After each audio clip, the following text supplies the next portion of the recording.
first they had to first doubt it, but I always tell people walk the talk. That is new. Yes, I always ask people to walk the talk, and time will tell. That's what I tell them because I'm following my passion. True. Yeah, that's it. Yeah, so welcome to STYLX Media, creative conversation. Here we sit with different artists, we sit with the photographers, filmmakers, we sit with creative people to talk about their journey, their struggles, and we also get inspired with their creative journeys. So I'm seated here with a guest. He's my mentor. Thank you for this opportunity. Yeah, STYLX Media, thank you for giving us a chance. By names of Kaenda Dennis, aka Casboy. Yeah. So he's a visual artist. So I want to get more about his journey into this creative. What do you know about art? How can you explain art to the world there, in your words? Yeah. As you know, according to me, I understand art as something you do as an hobby, as something like you feel like when I want to come up with some new idea, it is always generated. So with me in art, it is like when you wake up in the morning, you come up with some idea, or you want to create something, you want to put something in place. Like you have something like disturbing you, or you have something like challenging you, you can come up with an idea via art. So that's something you can come up with. It can be called art because it is used to tell us story. So for me in art, like I wake up with an idea, I want to inspire other people. So I come up with the idea, and then I think of the idea, then I start up a new thing through drawings, through sketching, so that those people who will come after, they can see where to start from. Yeah, so with me in art, it is that some sort of hobby or way of communication to those who have some issues. For instance, in drawing, you can choose to make your girlfriend happy. So you can think of the idea that you can give to someone that is not there. So with art, you can come up with the idea in the instance that you want to impress that person visually, and she or he can be inspired or appreciate the beauty. Yeah, so with art, it is some form of communication to deliver your feeling or your feeling on certain things. Let's say love, beauty, nature, mindset. So that's how I understand art. Yeah. Yeah, thank you. The other question is, how did you come into the journey of art? What inspired you? How did you join? What challenges? Let us start. How did you start the journey? Thank you. Well, you're good. Like me in art, just like it started as a joke. Yeah, as a mere joke. Like I went to someone, I wanted to come up with I wanted to gift myself something. And I kind of went to a certain man called the Semfuma. So I wanted him to do for me something. Like so that I stay proud with my art. I wanted to impress someone and myself. So I asked him, how can I do this? He told me certain price of money in Ngamba. What if I learn? Yeah, he told me that it is easy. You can learn even within 1 week. I said, 1 week? Then I said, if it is 1 week, I'm starting tomorrow. So mostly something that impressed me to start art, it was me to make out my desires, because I wanted myself so much that I wanted my portrait to be out in wood. So I decided to go to order for one. At the end of the day, I ended up myself into a situation. So I was inspired there and then, and I started learning how to do art. And since then, it is now my hobby, and at times my way of communication, and my way of reaching out to my friends. So it is inspiring.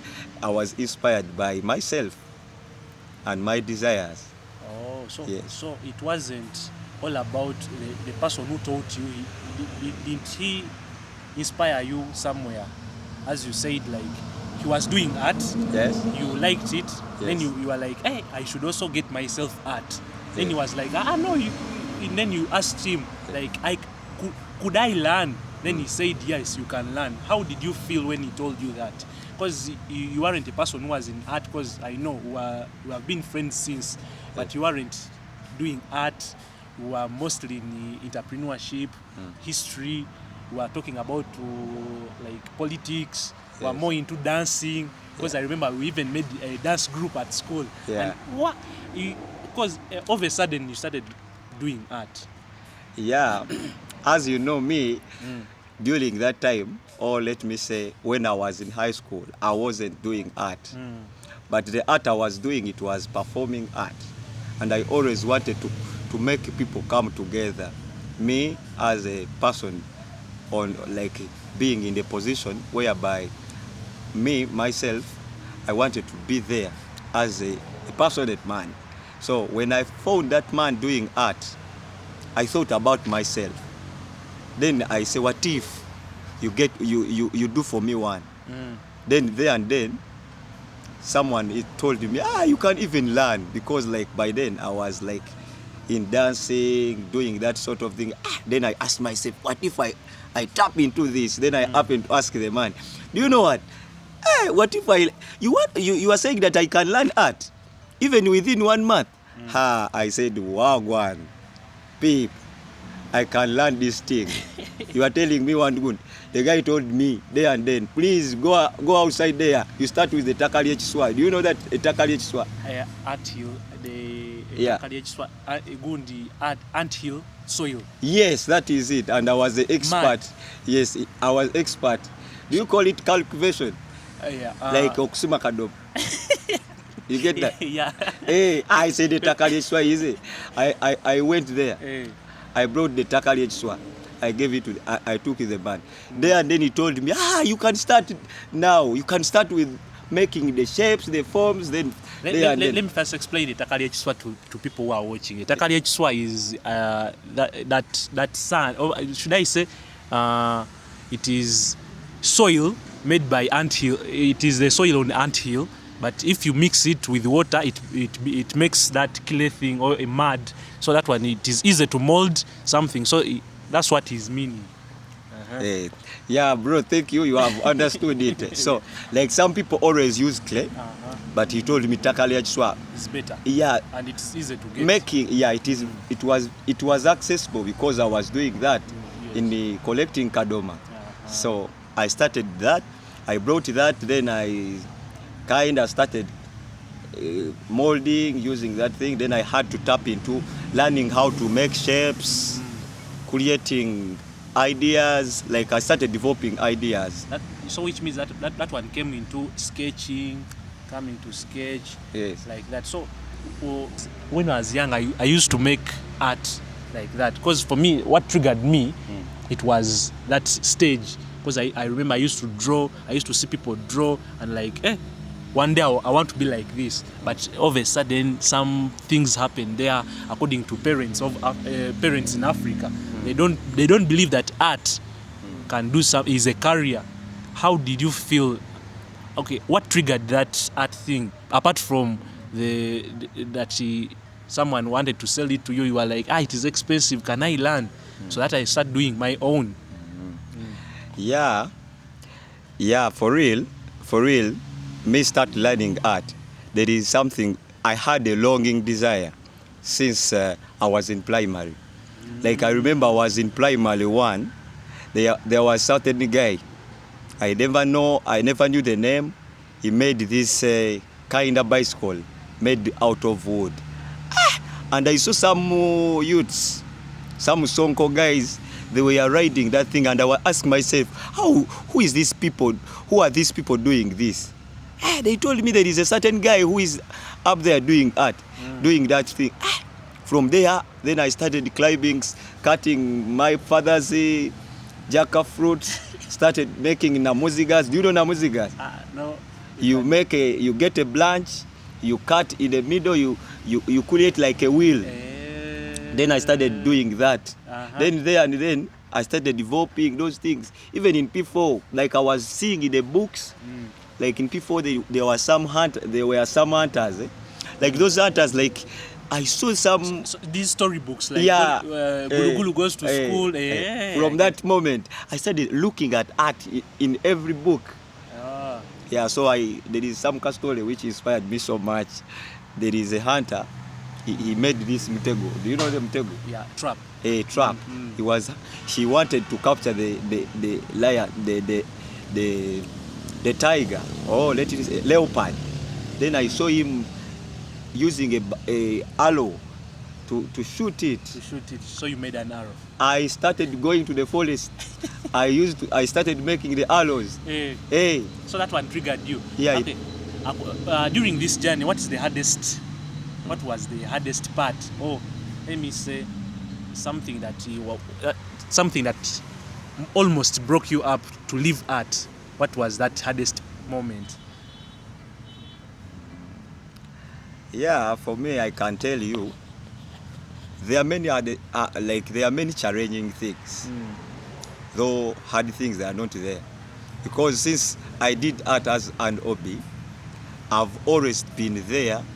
Like when I entered art, first and foremost, since I had learned entrepreneurship, and I know every business, there are always high things and low things. So when I tapped into that, mostly of the challenging thing, it is with clients and mindset of some people who come to buy from us. Yeah, they always don't know the value of art. People don't know the value. So they have to, when they come, they always like underrate you. True. But they underrate you that art, because people, they think that you can live without art, because they don't know the importance of art. So the main challenge, it is mindset, because that one, it brings a low payments. Like the clients always come up with their idea that art, even if art, those are things which are done, they don't know the actual importance. So they don't know the time you put in art, what it means to you. For them, they just see it. They don't know your story. Yeah. Overall, like, people in Africa don't value art. That's what they say. That's it. That is mainly the problem which is tackling me, because it is hindering growth, because in terms whereby someone comes, he underrates you. He softens the art. The thing you would have sold at 1 million, you end up selling it at 500. So that is the main problem, and that could be the problem. But as an artist who entered into art as an hobby, I take it, I do it like a joke, like I'm dancing. You get that? So that's it. Yeah. So what do you give to like, let us assume someone who is starting art? Mostly, because you have told us you do sculpture. What advice do you give to a young creative who's starting or who is already in the game? But what do you tell that person? Yeah, I would tell them that let them focus. Let them know the value of doing art. Let them know that when you do art, it is passion. It is not like source of income, though at the end it can be income. So you do art with passion, because it can make you become more idea generating person, and those ideas, the unique one or the creative ideas, they are the one who are going to make you become on top. And when you reach the top, always you meet the best customers Yes. or Yes. best clients. Like, okay, this one is the last question because of time. Yes. Like, how did your parents feel, or how the people around you feel when you said, let me take art as a career, let me do art as a career? How did they feel? Because people in Africa don't feel like you can do art as a career. How did they feel? Mostly the parents. At first, they had to first doubt it, but I always tell people, walk the talk. That is new. Yes. I always ask people to walk the talk, and time will tell. That's what I tell them, because I'm following my passion. True. Yeah, that's it. Yeah, so can you tell us where we can find you, social media, location, where we can find you? Because I got you at your workshop, but you can say a shout out there so that people can get you. Yes. Yeah. Yes, we at Chibanga Creations, located at Namulanda, Ntebe Road, opposite STYLX, next to Kisubi Schools. And on my Instagram, you find me at Kainda Dennis, and TikTok, Dennis Kainda. You can even WhatsApp. Do you need the number? Yeah, we shall put the numbers down. Yeah. Okay, Follow that's it. Okay. Thank you very thank much. you for the opportunity. Thank you very much. As we complete this session, episode 1, according to your journey, I tried to sketch out. I don't know if I've done it well. Yeah, thank but you. I've tried to sketch out your journey. Hope they will see it. Yeah, I drew you. Thank you. Okay. As we meet. Okay.